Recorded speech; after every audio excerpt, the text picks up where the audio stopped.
There's a hunger that doesn't show itself in fangs. It doesn't drink blood. It drinks attention, validation, warmth. It feeds on the light in others because it has forgotten how to generate its own. We call them energy vampires, people who leave you feeling hollow after every encounter. But beneath that label lies something far more complex, far more human, and far more tragic. This isn't just mysticism, it's psychology, attachment, and neurochemistry woven together into one haunting truth. Some people survive by feeding off the emotions of others because their nervous systems never learned how to self-regulate. Let's start there, with the nervous system. Energy vampires are not born out of malice, they're born out of deprivation. From an early age, they were conditioned to see connection not as nourishment, but as survival. Their developing brains, especially the limbic system and prefrontal cortex, were shaped in environments of emotional inconsistency. Maybe their caregivers were absent, unpredictable, or emotionally volatile. The child learned that safety was conditional, that love came through performance, manipulation, or emotional intensity. Their nervous systems became wired for chaos. When the body grows accustomed to emotional chaos, peace feels like starvation. This is the first wound of the energy vampire. They don't seek energy because they want to harm. They seek it because they have forgotten what homeostasis feels like. They equate emotional intensity, even negative, with being alive. Over time, this becomes a form of emotional addiction. They chase your reactions, your laughter, your anger, your tears, not because they enjoy your suffering, but because your energy regulates their nervous system better than their own can. They become neurologically dependent on external validation. You become their emotional dopamine hit. And who do they attract? Empaths, the healers, the givers, the emotional alchemists who can feel others at a cellular level. The empath senses the vampire's pain and confuses it with depth. To the empath, the vampire's chaos feels like purpose. To the vampire, the empath's warmth feels like oxygen. But this isn't love. It's co-regulation gone wrong. It's the meeting of two nervous systems with opposing imbalances. One who absorbs, one who overgives.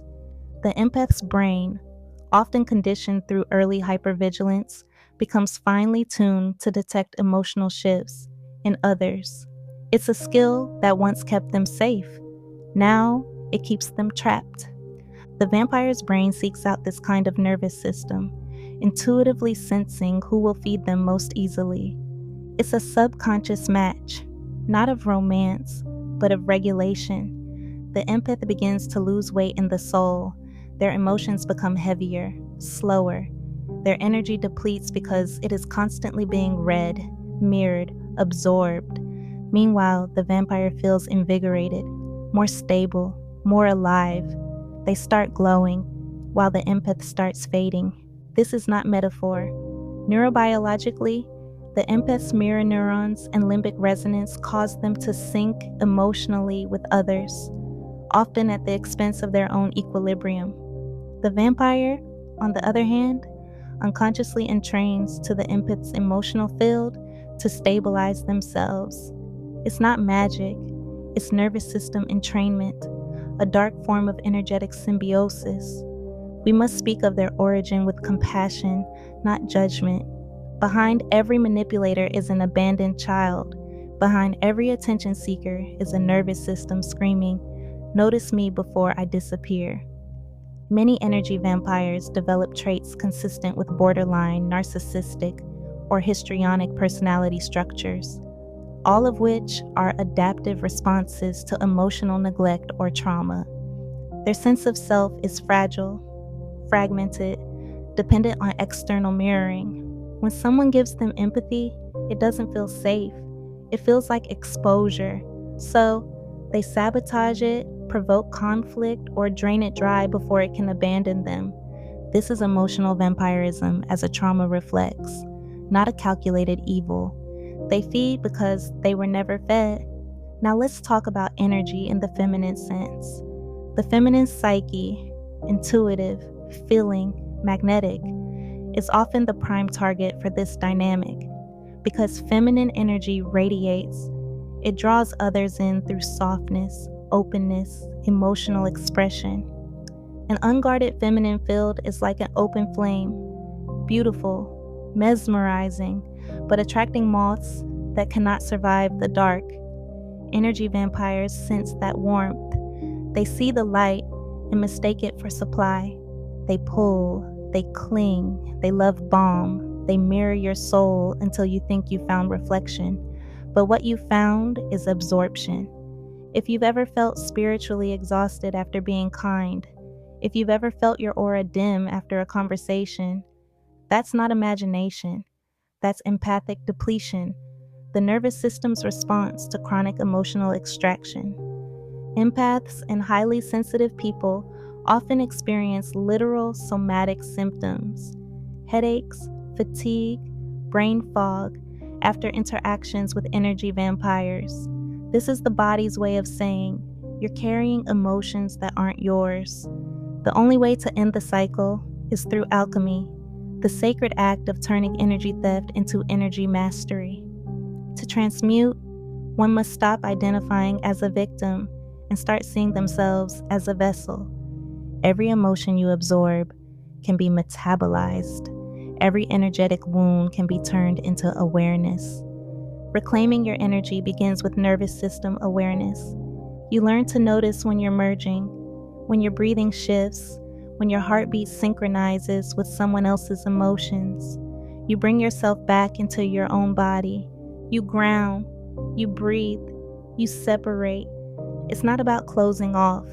It's about staying sovereign. You can still feel deeply and love wholly, but you must love from your center, not from your depletion. Empaths become powerful when they learn to circulate energy, not bleed it. That's when the vampire starves, not because you punish them, but because you no longer leak. And here's the twist. There's an energy vampire inside all of us. Every time we seek validation instead of self-trust, every time we demand emotional labor from someone who's already drained, every time we chase chaos because calm feels empty, that's our own inner vampire. To heal from them, we must confront the one within us.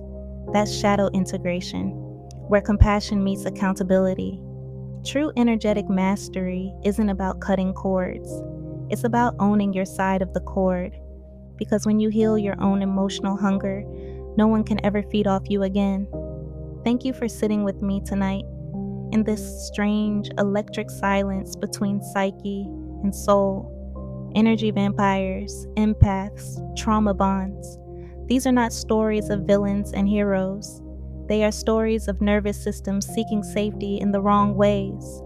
If this touched something raw in you, if you recognize the pull, the fatigue, the ache, know that awareness is the beginning of power. You are allowed to reclaim what was taken. You are allowed to be radiant and untouchable. Share this with someone who's learning to take their energy back, who's tired of being drained and ready to be divine.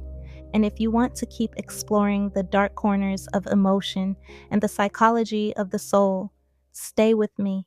Subscribe, follow, and return here, where we turn pain into alchemy and light becomes power.